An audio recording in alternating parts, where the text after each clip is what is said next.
Hello hi to all, this is our channel #Shiva all videos. ఈరోజు ఒక మంచి tailoring tip చూసేద్దామా.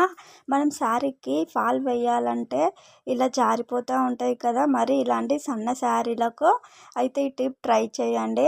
దువ్వెన పెట్టి అటు ఇటు టేపు వేయాలి. టేపు వేసి పళ్ళ మధ్యలో నుంచి శారీ ఫాల్ పెట్టి కుట్టాలి. ఇలా కుట్టడం వల్ల ఫినిషింగ్ అనేది నీట్గా వస్తుంది. శారీ కూడా అటు ఇటు కదలదు. మనం డైలీ 10-15 శారీస్ ఈజీగా కుట్టేయచ్చు. ఈ టిప్ చాలామందికి తెలిసి ఉండొచ్చు, కానీ కొంతమంది తెలియని వాళ్ళు ఉంటారు కదా.